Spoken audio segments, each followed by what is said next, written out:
Well, howdy there, everybody. How are you all doing? Hope you're all jam-a-lammin'. And what are we talking about today? Well, you had asked me if I would please expand on the, 5 licks that sound more difficult than what they actually are. And I thought that's kind of a good concept to continue on. This one, I'm calling it something different. It's slightly different in the approach to some of these licks. But basically, they're pretty simple licks when you break them down. But they really sound like the ideas, where I got the ideas from, is a lot of, professional guitar players. I'm by no means calling myself a pro. I'm just, a lot of these ideas are from, guitar legends and stuff like that. So if you want tabs for it, those are down below waiting for you. You can follow me on Instagram if you want to. And check out my lesson packs on my website. And other than that, let's go ahead and just jump into the lesson. Alright, so let's hop on in this. So I'm going to go ahead and play you all 5 examples so you can see if you want to learn the stuff or not, and then I'll break each one down. So let's go ahead and get going.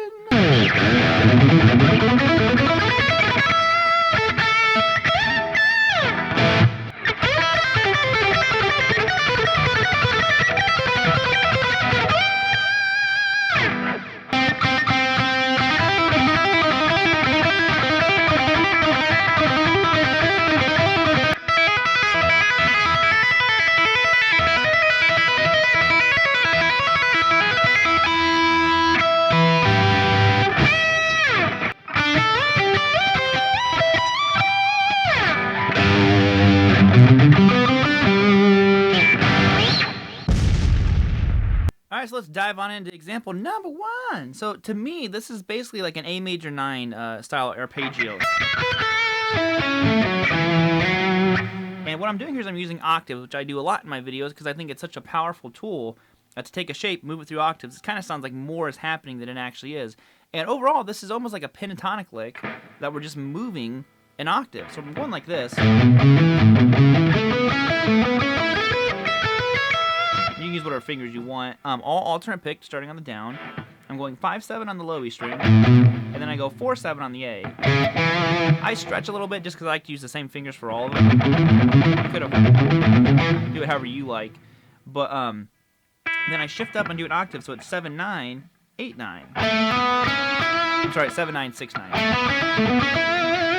Shift up again. I'm gonna go 10/12, 9/12. So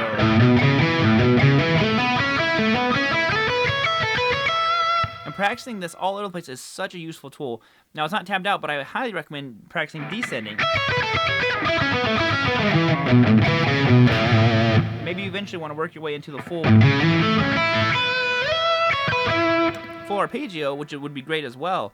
But that's example number 1. I think it's very powerful. You kind of take a simple shape, move it through octaves.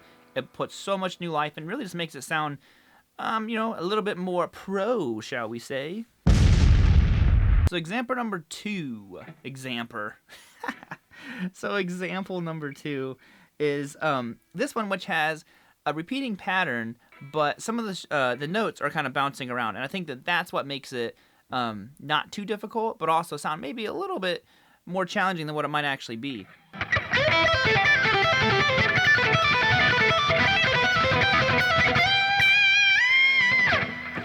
So what's happening here is this is all based out of like G major, E minor, depends on what you're wanting to rock this out of course. And I go like this. I'm going 12 pull off to 8 on the high E string. Then I go to 10 to 8 on the B. Then I go 10-8 on the high E, which is another pull off, and then 10-8 again on the B. It's like, you can see that's kind of like almost like a pedal note. I keep going back to that.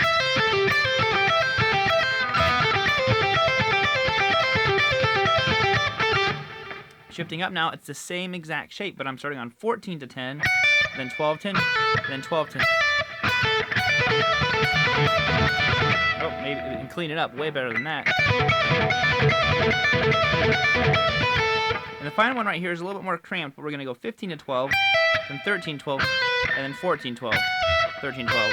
I like that one because it uses all 4 of our fingers. So we have...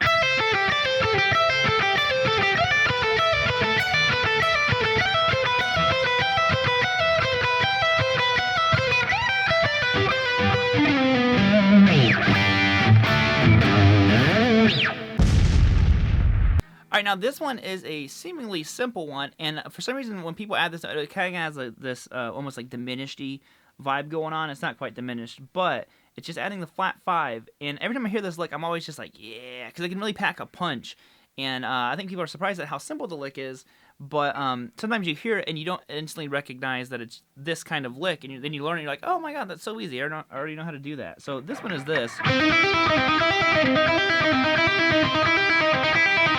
Normal lick, used all the time. You know, note selection is a huge key component here. So we're going to be going 5 to 8 on the G. Then I'm going to go 5, 8, pull off 5 on the high string. Okay? Then I'm going to go back to 8 on the G, and basically that's where the lick ends. Because what I do is I go,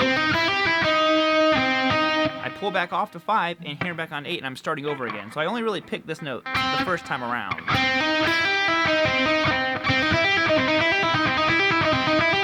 So it's pick, pick, pick. So I end up only picking those 2 notes once it kind of gets cycling.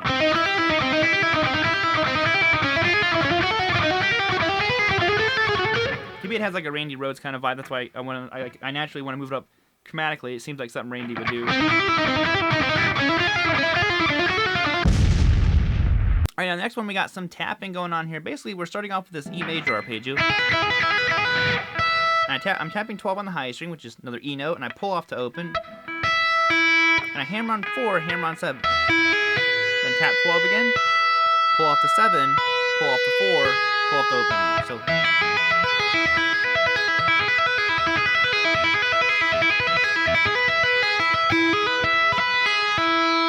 Okay, so that's the first part. You just kind of cycle that.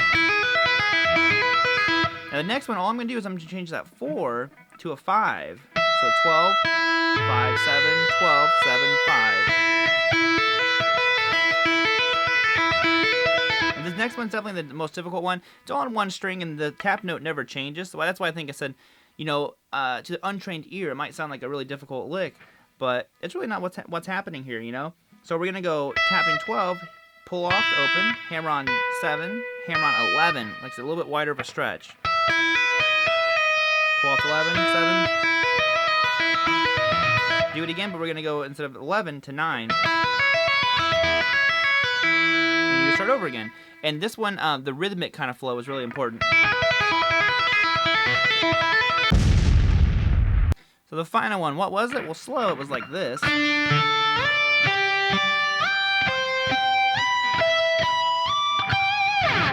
Just a nice little G major lick, and anytime I hear sliding, I love the way it sounds, and it can be very misleading of how difficult things are. Like Steve Vai will slide into pentatonic. Oh, not go to the wrong note, he goes to the right notes. But I love that sound so much. So what I'm doing here is I'm just going 3 on the B, 5 on the high string, and I'm sliding up to 10. Then I go 8, 10, 15, 13, 15, 19, 17, 19, 22, and then 20 on the B string. And I just kind of keep going with that.